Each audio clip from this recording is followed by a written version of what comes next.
Welcome to Grit, the Real Estate Growth Mindset podcast, hosted by Brian Charlesworth, founder of Sisu. Sisu provides growth automation software for real estate.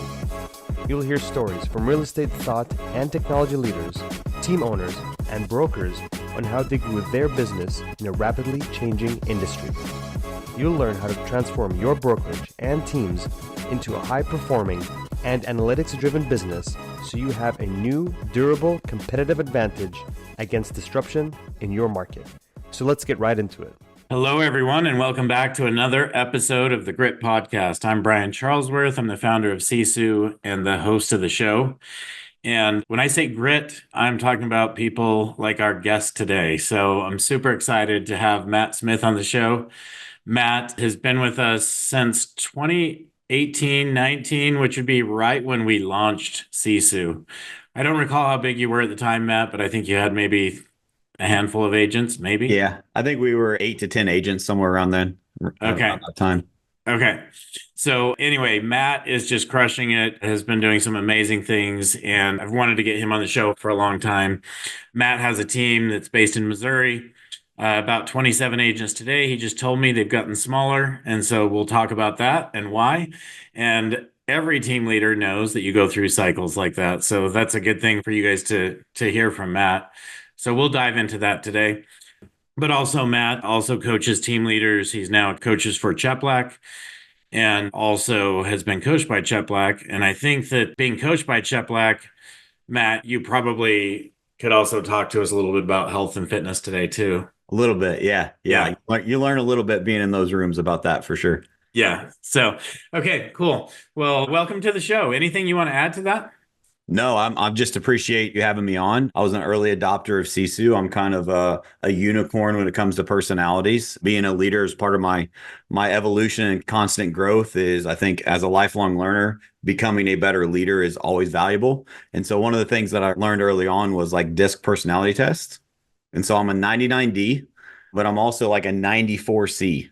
So, oh, wow. Yeah, those that know DISC and know those personality, I'm kind of a unicorn. And so I fight an internal battle with all the analytics, but also I just want to drive and keep moving forward.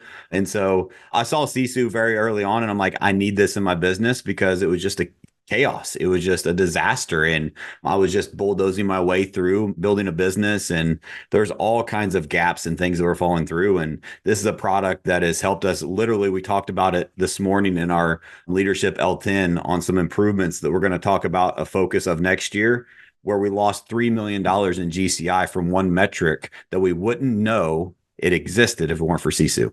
$3 million on one metric. This is amazing. Yeah. We need to drill into this. You're not going to leave us hanging there, right? Like, what is the metric? Yeah. So I'm sure your listeners know what Sisu is, right? But I think as someone that is first and foremost, Sisu, in my opinion, is just a great addition to it's how I run my business, right? So I have Follow Boss for CRM and I have the tech stack. I have everything that you need, but Sisu is something I check daily. And I think too many business owners, and even if you're an agent listing, you're still a business owner. If you treat your business like a business, it will reward you like a business. I think too many people are just lackadaisical. And if they're afraid of looking at their numbers, which is what Sisu exposes, I think that just something they probably need to face up and challenge, especially in these marketplaces. And the better you know your numbers, the more you can improve. And so this metric it isn't a traditional metric, but again, I'm a C personality. And so I dive deep into these things. And so I was tracking year over year, all the way back to 2020, which was the unicorn pandemic marketplace. And I looked at it, it was a weird metric that I tracked because I think if you just track it in different ways and you look at it through a different set of lenses, you can find a different result. And so instead of like just conversations to appointments or appointments to closings, I tracked appointment set to closed ratio. And in 2020, our appointment set to closed ratio was like 44%, which was really, really good. But this year to date, it's like 32%. And it sounds, it's just 10%. What's the big deal, Matt? Well, it was over 400 closings and over $3 million in GCI. No more conversations, no more appointments set, just managing our pipeline properly. So what shifts can you do, Matt, as a leader? Like as a leader, now you know that number. What can you actually do to take that number, implement it, and get your business back up to that 44%? Yeah, so I think there's two parts that most team leaders struggle with. You've got database management, but you also have pipeline management. And so database management would be like in your CRM. How do you get a lead to an appointment? Right. And I think that, and we could go down that road. It's something I'm very well versed in. But I think where I found as a team leader, someone's in the trenches daily, I go to more events than anyone that I know. I'm just a lifelong learner, just gathering all this knowledge from amazing leaders and amazing people doing things at high levels.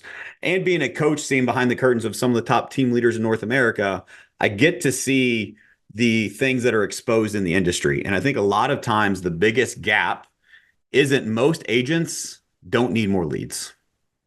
You just don't. Absolutely. Amen. Hallelujah, right? Hallelujah. But I think agents struggle, right? They struggle with this mindset, and they struggle with, if I don't have enough closings, that means I need more leads. More leads, because I don't follow up on the leads you give me. That's right. That's right. More leads don't equal more closings. I don't know where we thought, like where that makes sense in our brain, but it does. That's what we all think, is more leads equal more closings. But what I found is when I developed, you mentioned our team getting smaller. And that's been very strategic. And it's what I mean by that is because we really ramped up and enforced standards. As the market changed and evolved, the market required more of the agent to be successful. And so the agents that refuse to adapt to the change are no longer in our organization. And that doesn't make them wrong, but we are innovating, we are growing, we are adapting with the change. And so one of those standards is average contact attempts per lead. How are you following up with the leads that you have? And so we actually minimize to maximize. So our agents, one of the initiatives that we rolled out is the agents get less leads now. As soon as we implemented less leads and we had standards that we put in place of conversations that you had to have per week to be on lead flow, their production went through the roof. Let's talk about this for a minute, because it seems totally backwards, right? But I see it all the time, and I have these metrics, and I know if people are getting too many leads, they don't follow up on any of them, and their conversion is trash, right? Yes. So if you can get them following up on the leads you give them properly, they get higher conversion. Yep. Well, I think I simplify it with a quote. I'm a quotes guy, right? I simplify it with a quote. The quality of the lead is determined by the skill and the will of the agent. The quality of the lead is determined by the skill and the will of the agent, period.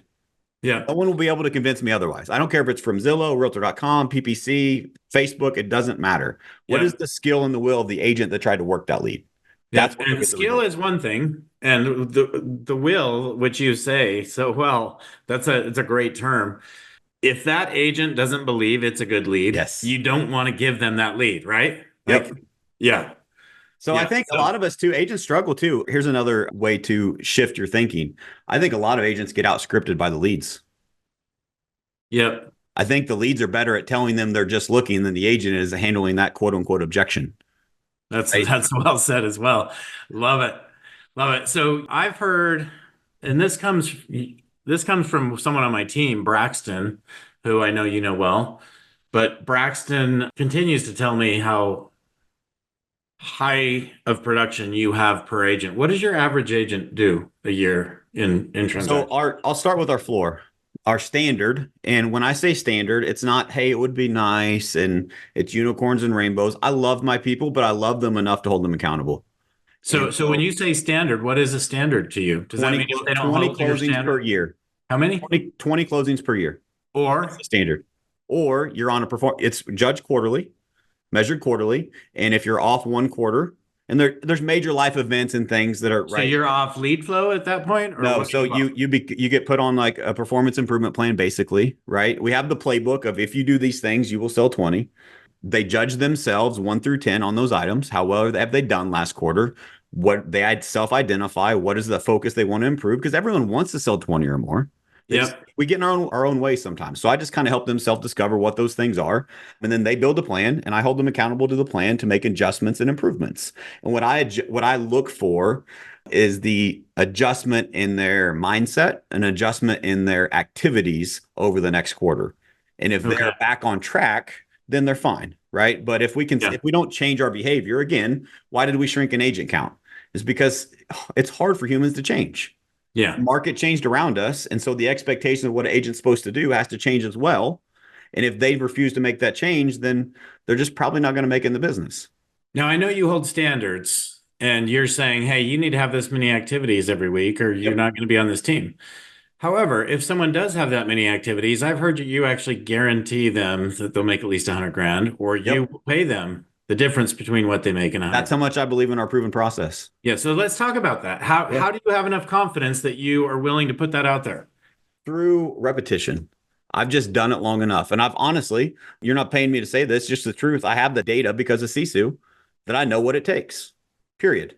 And so if you know your numbers and you build a proven process and a plan, and we have great education, we have great training, and I'm able to help people, me and my leadership team and other agents on our team, like it's just a contribution environment. We're able to help people that maybe struggle with the skill to develop it, but it's really the will part that matters. And I think if you have the will and you have the willingness to, if you're open-minded, you're coachable, and you're willing to follow the process, there has literally been nobody in my organization, nobody that has done our proven. Everyone says when they look, it's a playbook to 20 closings. When they look at the playbook, like, oh, that's easy. How big is the playbook? Can you share it with us? It is, I think it's 6 items. Can you share those? I can give you a basis, right? There's with the 100K guarantee, of course, there's fine print, right? But essentially it is, are you having 20 conversations, 2-minute conversations logged in our CRM per week? 20. That's 4 per day. 20 per week. Yes, 4 per day. Can you talk to 4 people per day about real estate? Wow. Okay, that's number one. That sounds pretty low, right? Like it is. I think someone should have 20 conversations per day. So I live in the real world, and I think that you're right. And I think that if they were, then they would 4x their income, right? Yeah, right. But that's what I'm saying. The fact that you say only 20 per week and you're going to guarantee them that kind of money. So there's more to it, right? There's our following our database management policy, which clearly defines, again, database and pipeline. So follow our database management policy. This is how our proven playbook and how we handle leads. How many times you call them? What is the messaging? What scripting do you use? What text templates do you send? When do you send it? And it's all spelled out for them. It's mostly automated, right? And then we have pipeline management. Once you set the appointment, that's when the hard work starts. How do you develop depth of relationship, et cetera? We have, so it's database management policy, pipeline management, 1 open house per month, following our proven open house policy. Right. Well, once again, if someone really wants to make money, if they could do that once a week, what would that do? Right. Or even twice a month. Right. That's right. Like as an example, in my market, I was told when I was up and coming that number 1, teams wouldn't work. And number 2, open houses don't work in our market because everyone was, in my opinion, too lazy to do them. Yeah. And so I just looked at them differently. And instead of just standing out one sign and inviting only people they want to invite as other agents. And I'm not like crapping on if you do agent open houses, good for you. I think you should have a relationship with agents, but agents aren't going to buy it. I want the buyer, right? And I want the neighbors to know that I own the neighborhood. And so I just adapted a new mindset. And like, as an example, part of our proven process for open houses is you have 50 pointer signs. Yes. Go crazy, right? That's exactly what I did. And exactly what every agent I coach, I tell them, you need to have at least 50 signs. But too many people, I call it, they dilute things. And they say, well, Brian, that works for you, but it won't work for me. And so they do it half-ass. They do it halfway of what they should do. And then they get a quarter of the result. And they're like, well, it doesn't work. Why even do it? I was talking to an agent the other day about his open houses. He's done 2 over the last couple of weeks. And I said, how many people did you have there? And he said, none. And I said, well, you just wasted a lot of time, didn't you? And that's what happens if you do a half-assed open house, right? That's right. Well, I mean, as an example, I have an agent that did one in the same neighborhood one weekend, and then another agent heard her success and did it in the same neighborhood the next weekend. One had 7 listing appointments from the open house, and one had goose egg. And what was the difference, Matt? One of them actually followed the process to a T with intent, and the other one just said, well, open houses work in this neighborhood. I'm just gonna show up. So team leaders, how many of you guys have this process to a T for your agents when they do their open houses? Like, this is what you need to do as a team leader. Yep. Matt has these systems in place. Matt, you said your personality, 99% D. Yep. What was the percentage? 92%? Yeah, it's in the 90s. It depends on which time I take it, but it's like any high 80s to low 90s for a C. Okay.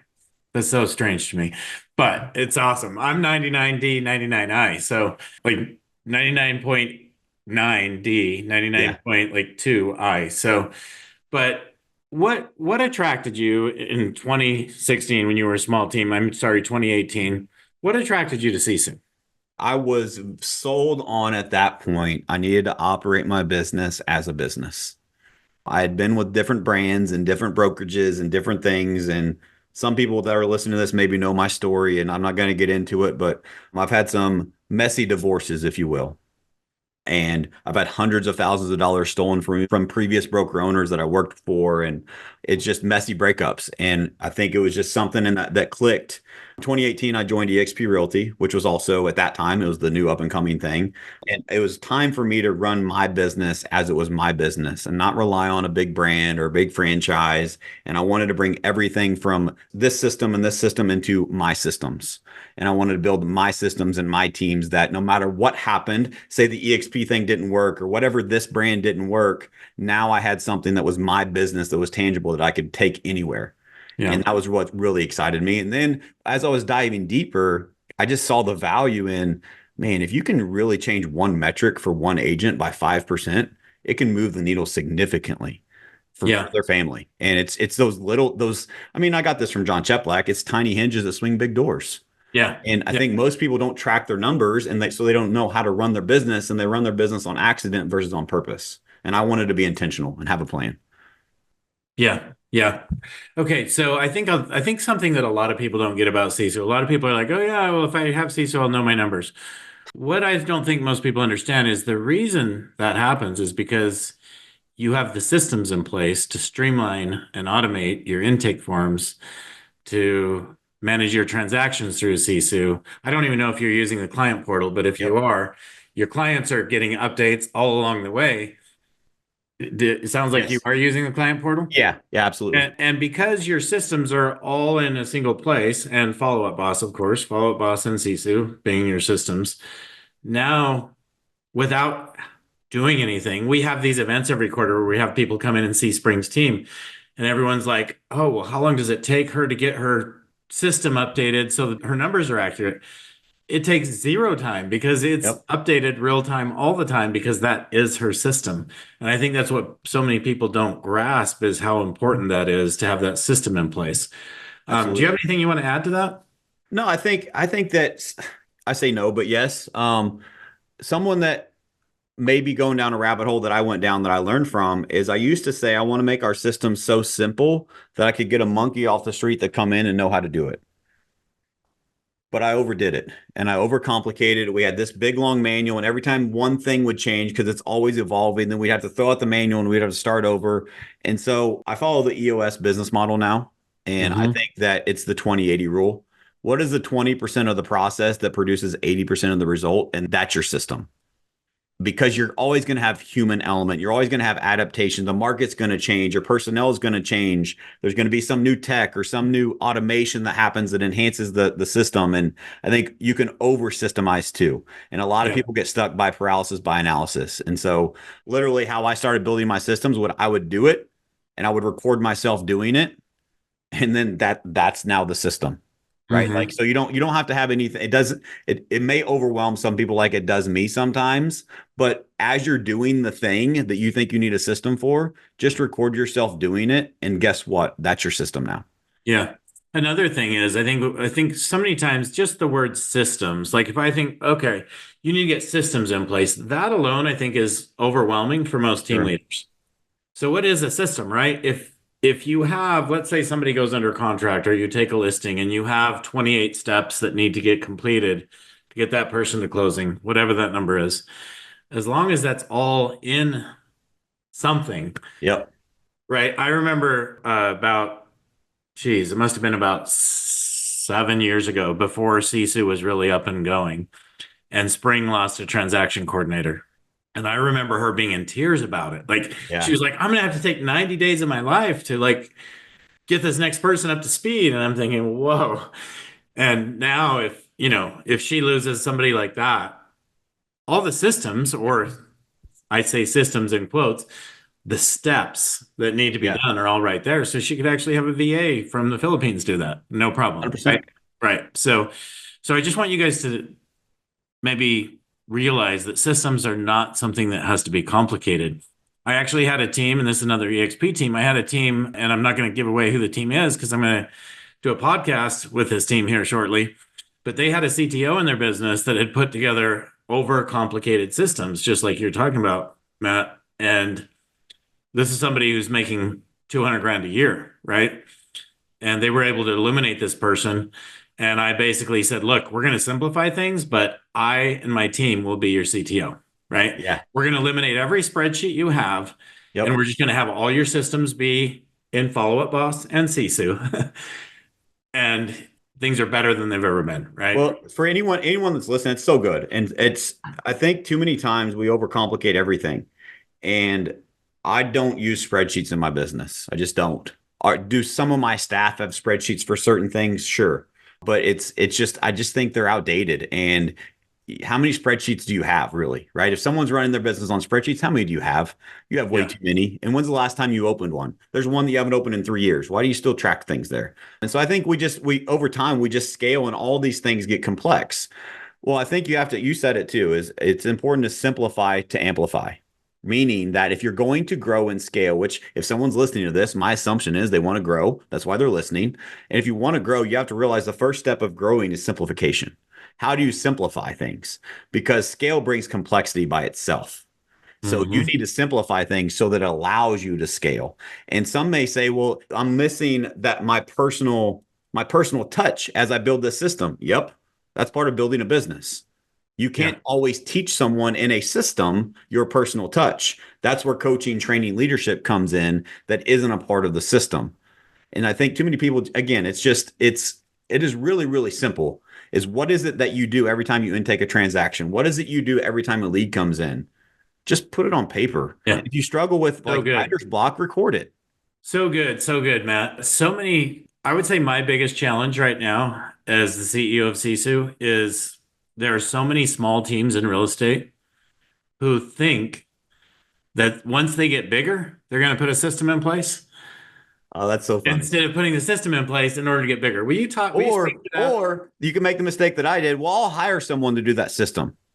Yeah. You can't. You just can't. Now, does that not mean that as you grow, you can't have great people that you hire? I have great people. I love them to death and they're phenomenal. I couldn't do it without them. But to have the mindset of I'll hire that right person that's system minded to put all the systems in place in my business is just flawed thinking. It just doesn't work. You have to slow the process down to speed up the result. And you have to understand if 70% done by someone else is 100% awesome. What can you do to get someone else to perform at 70% of your capacity in this job role so you can continue growing your business? And you cannot do that without systems. You just can't. So Matt, when is the right time to put systems in place? Today. No matter how big you are? Yeah. Okay. I mean, here's my rule if it needs a system. Have you done it more than 3 times in the last 30 days? It needs a system in place. Well said. As an example, this is how crazy I am with systems. Every single person that gets hired in my company knows exactly what to say, how to answer the phone. Because the phone rings every day.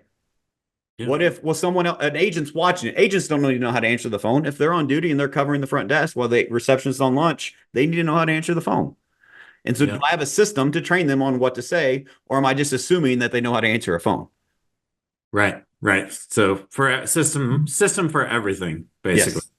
So I want to switch gears a little bit. Before we got started today, you talked a little bit about diving into Sisu for recruiting recently. And I know that Cheplak has you on stage a lot to talk about what you've built on recruiting. So I just want to dive into that for a few minutes and maybe you could share a little bit more. If you've been enjoying Grit, please help us continue to grow the channel by leaving a 5-star review and sharing it with a friend. Now back to Grit. Yeah, so I think one of the things that I'm so blessed to be around people like John Cheplak and the community he's built is to really, so I'm in a very small marketplace to accomplish what we have. I mean, our main marketplace, our main MLS, a local board has 280 agents. That's it. It's not very many. No, and I mean we're 20% plus market share in that market, and so we're going to sell over 700 homes this year in that marketplace. And so it's as I've grown and scaled, I've realized that sometimes I need to get out of my small town, or sometimes like there's a I don't know what your faith is or any of that, but there's all kinds of things around and great sayings around, like you're never going to be the hero in your own hometown. Right. Mm-hmm. And I think one of the things that people get stuck in is they allow their environment that they feel stuck, like stuck in the mud in their environment, and they Mm-hmm. don't get out of that environment to get around bigger thinkers, people that are doing things differently. And Yep. I'm so blessed that I've been able to get into rooms like that. What the first step was with when I joined EXP, it exposed me to a whole new world. And now in the Yep. John Cheplack environment, exposed me to a whole new world. And one of the things that I realized there is that at that point in time, I had the model Navy SEAL team.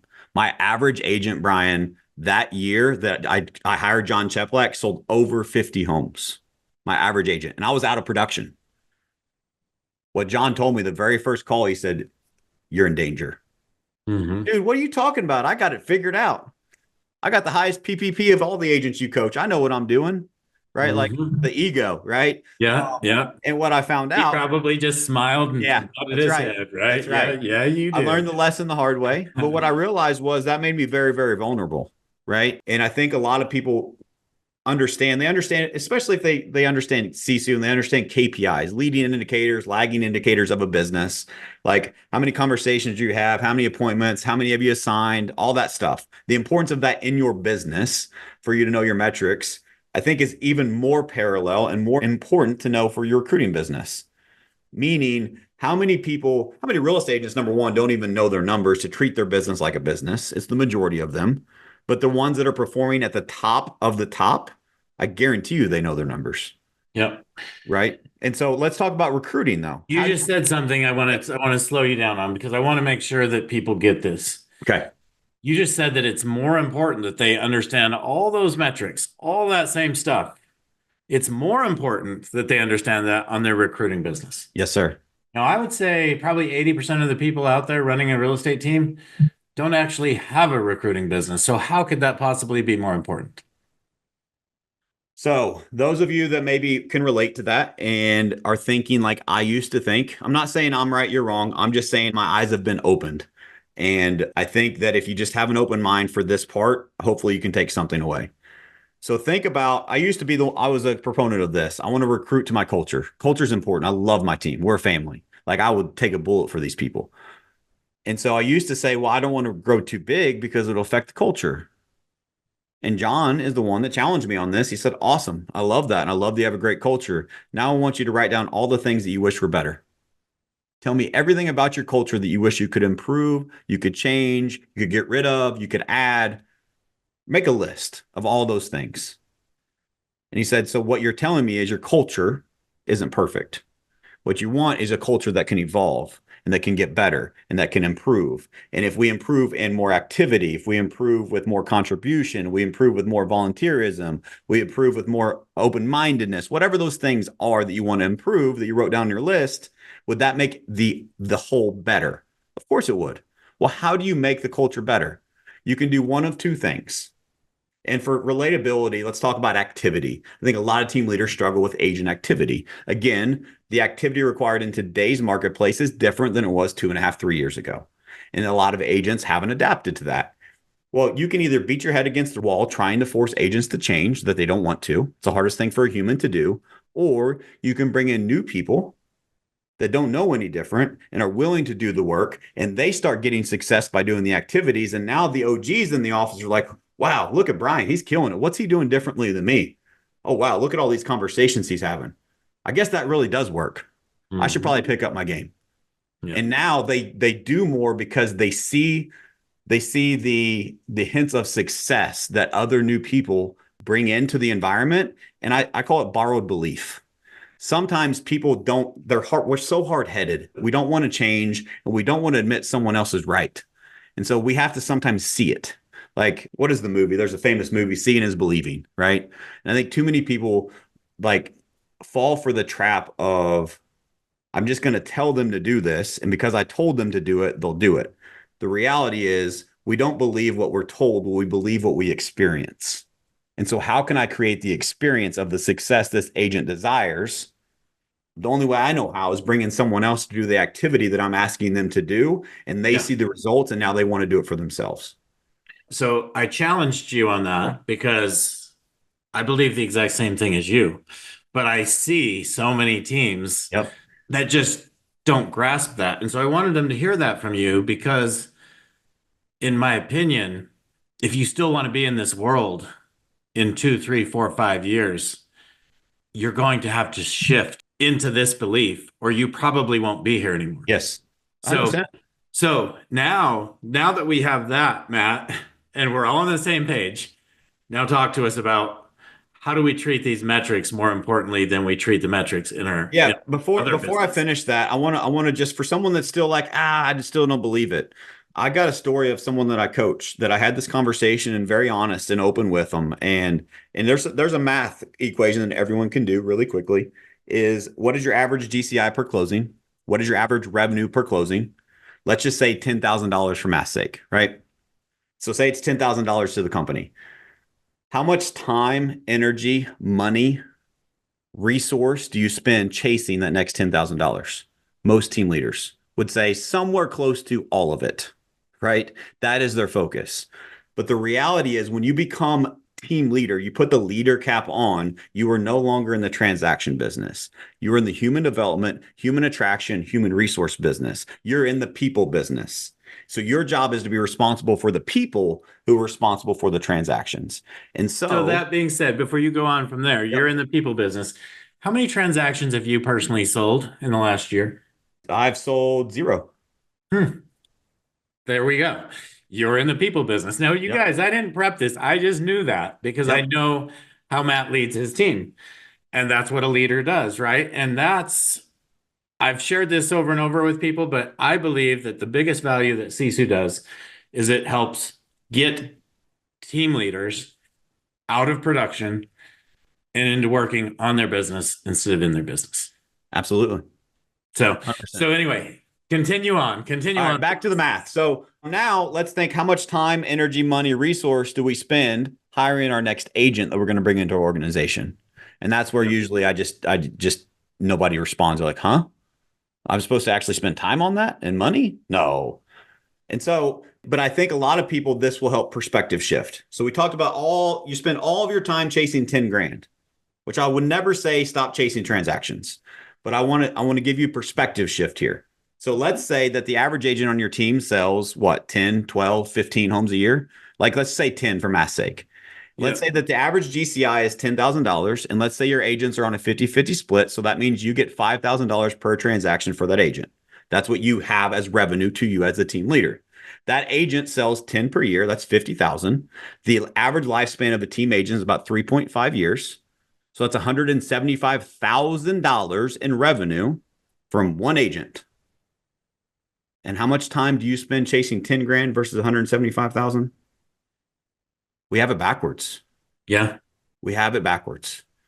And so hopefully that's perspective shift for your listeners. That is such wise advice. And I love it, just makes me smile to hear this from you. So here's something I've run into, and I've coached team leaders. I don't charge them, but I've coached team leaders in many cases because I'm in front of hundreds and hundreds of team leaders, or maybe thousands. But what I've seen is many of them, Matt, will say to me when I talk to them about, we should take your team from 20 to 50 agents, right?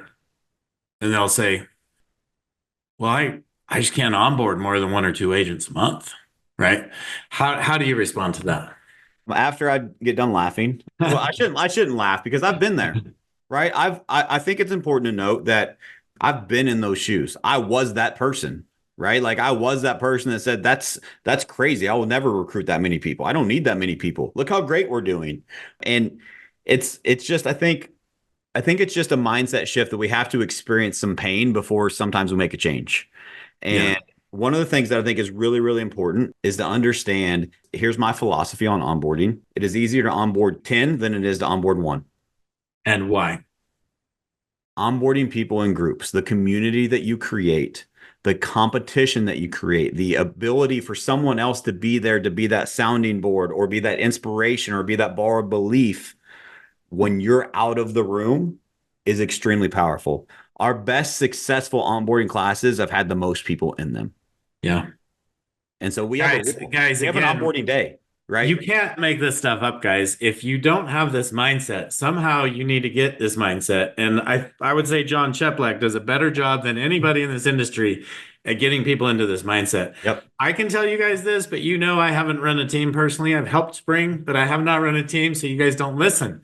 So talk to Matt and Cheplak, because you have to get in this frame of mind Yes.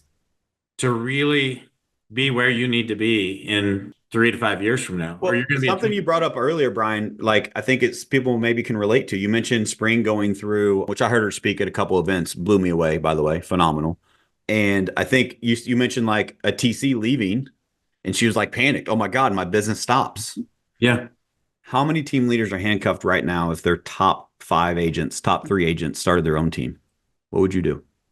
Oh, that's another experience I saw her go into tears with when she had that power team of Yes. 5 agents and each one averaged over 35 homes. And what happens when one of them leaves? Yep. They leave. You're going to lose probably 3 of them, maybe That's right. all 5, and you're starting over. Yep. And in my opinion, the MREA book, the Millionaire Real Estate Agent book, I don't know if you can't were at KW before you were I was at not. EXP, but that book, one of the greatest books of all time and one of the worst books of all time. Yes. Because what it's done I was is going to say that if you didn't. So it's taught people, certainly got people to believe in teams, right? But it taught people to build 5 agent teams. Yeah. And if you build a 5 agent team, we call it the messy middle around here, but you are in the messy middle. Yes. And you are going to go roller coaster up and down for the rest of your life. If you don't get out of that, you have to go bigger or you're never going to grow. Yeah. And maybe someone doesn't have the desire to grow really, really big. Yeah. I don't know, I'm in a marketplace of 280 agents and I'm recruiting like crazy. So like, what's your excuse really? And so, but I think too, a lot of people just they get in their own way and they're like, well, I don't know how to recruit. And one of the things that I spoke at the last Cheplak's Tahoe event, I hosted a mastermind on recruiting, and I started these roundtables with the same question.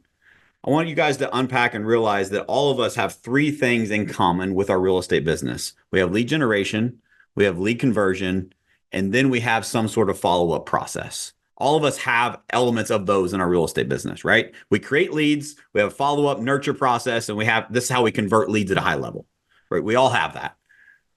How many of you have that in your recruiting business? And everybody's like, huh?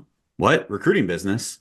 And they're at a Cheplak event, right? But it's just for perspective of, I think a lot of people just struggle and they think recruiting is picking up this headset, which I make phone calls on, by the way, and saying like cold calls and trying to convince people to join the real estate team.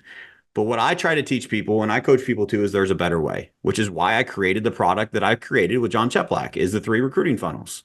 Is we create hand raisers of people that are engaging in your content and say, hey, Brian, I'm actually interested in joining your real estate company. And like, who do we call in real estate businesses? Do we cold call? Do we pick up a phone book and cold call? Agents may say it's cold calling, but it's warm calling. It's hand raisers, people that have visited your website, they've requested a mortgage, they've calculated, they want a showing, whatever it may be. They've raised their hand in some way, shape, or form. And so I've just built a systemized way where you can do the same thing with recruiting. And so then you can build the same exact systems for database management and pipeline management that you have for your real estate business in your recruiting business. Yeah.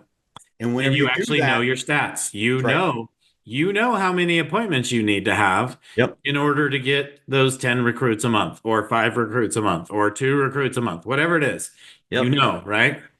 What's the number? How many appointments do you have to have, Matt, to get the number of recruits you want every month? So our number for 2025, we've already set that, by the way. If you haven't done your 2025 goals, you're behind. And so we've already done our 2025 goals in October of 24. And our number is we need to bring on 6 agents per month in 2025, every month. Okay. And in order to make that happen, we have to set anywhere between 15 and 20 appointments per month. Okay. Which if you set 15 and 20 appointments a month, how many of those actually take place? Roughly 80% of them. Okay. So how many of you guys have set your goals? And if you have actually set recruiting goals? Again, we just talked about this. I don't want to try to convince you because Matt has already enrolled you, which is much better than convincing. But that is the most important part to growing your business. Absolutely. So you can't grow your business without more people. You just can't. Matt, when I think of recruiting, I think of two sides of it. I think of the side you just discussed of how many appointments I'm going to set, how many I'm going to meet, and how many I'm going to actually recruit. And then I think about onboarding, recruiting, Yes. onboarding. What's your onboarding process? So funny enough, Brian, I don't know if you knew this, but I have a podcast too. My last podcast last week I released was an overview of my onboarding process. I didn't know that, so yeah, I'm going to listen to that. yeah. And I know you're not going to be able to fit that whole podcast into this, but give us a 2-minute. Here's an overview. Number one, have a process. What are the must-haves that every agent needs to do? And onboarding to me isn't the paperwork and the contract and all that admin stuff. In my world, that stuff just happens automatically. I want to get them to sell real estate. How do I get them into action? And so I'll give away my best tip for this. Number one, when they come in on day one, I want to set proper expectations. We have a pre-onboarding. So here's our 3 things: pre-onboarding, boot camp, and onboarding. So pre-onboarding is all the admin stuff. They have their contract signed, they have their license. All on day one of on boot camp, they're ready for boot camp. I'm not wasting a day with all these questions and all fingerprints and whatever all these things. No, day one of boot camp is day one. It's time to get to work. And part of the pre-onboarding is this is how simple it is. 50 sphere of influence. They bring them with them. Brian, on day one, if you show up without that sphere of influence list, here's the conversation that I have. Hey, Brian, thanks so much for showing up. And this is in front of the room. Thank you so much for showing up. Just so you know, at Matt Smith Real Estate Group, we take our commitments seriously. And unfortunately, you did not take your commitment seriously of getting your sphere of influence filled out. So I'm going to ask you to go home, get that filled out, and come back tomorrow. You got some makeup work to do when you see you tomorrow. I send them home. We're serious here. And some of them don't come back. But what does that do to everyone else in the room? They're like, oh, wow, this is serious. Yeah. It's real. I mean, you can change your life in our organization if you actually commit to it. And so I want you to take it serious. Number 2, what I do is I give them 50 of the oldest, deadest, worst leads I can find in our database. Here you go, Brian, call them. Yep. I leave. I come back in an hour and they're just defeated. This is miserable. Is this what real estate is? I knew I shouldn't have joined this team. This is miserable. And I asked them, how did it go? And I unpack and I let them self-discover through a series of questions. They're like, well, if I would have known what to say, it would have been way better. And guess what? Now they're actually asking me to teach them scripts and dialogues.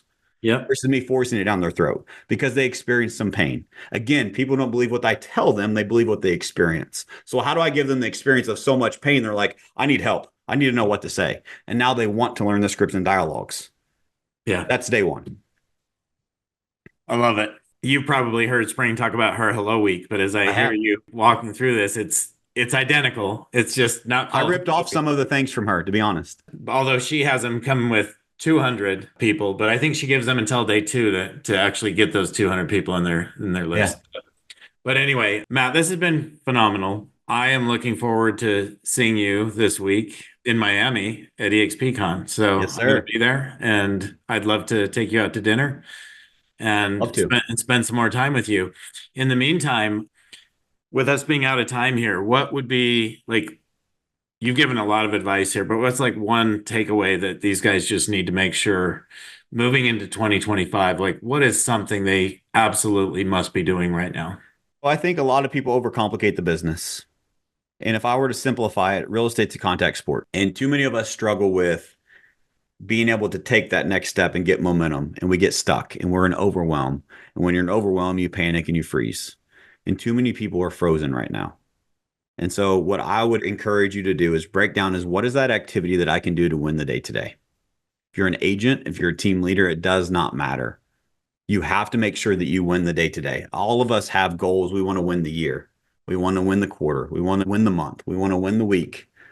But we haven't really done the work with ourselves and the honest, what is the daily non-negotiable activity that I need to do today to get closer to my goals? And most of the time, it's probably the one thing you don't want to do and you put off. So do it first. If you don't do that one thing, the rest of the busy work, the rest of the things that you are doing does not matter. If you're an agent, it's a contact sport. How many contacts are you having with prospects today? If you're a team leader, number one should be recruiting. How many recruiting conversations are you having today? And by the way, retention is a part of recruiting. And if you don't believe that recruiting is important, I was going to tell this story earlier and I got off sidetracked, is one of my coaching clients bought into the recruiting after we had many, many conversations. And he shared with me 6 months later, he said, I just want you to know if I had not listened to you in recruiting, I would be out of business today today is the day I would have ran out of money. But not only was my investment in coaching with you worth it, now we're more profitable. We're having our best year ever because you convinced me that recruiting was number one. That's how big of a difference it can make. All right, guys, I'm going to end it with that, because going from being out of business to having your best year ever is what we all want, right? So, Matt, it's been phenomenal. Thank you for joining me on the show Thanks today. for having me. And looking forward to seeing you this week. For sure. Thank you for joining us on our podcast. If you have an interest in a free 7-day trial of Sisu, go to sisu.co, sisu.co. Make sure that you use the coupon code GRIT, that's GRIT, to waive all your setup fees and receive a 10% discount on your subscription. If you enjoyed listening to this podcast and want to subscribe, search GRIT, the Real Estate Growth Mindset, on iTunes, Spotify, or Podbean. And with that, we'll catch you next time. Take care.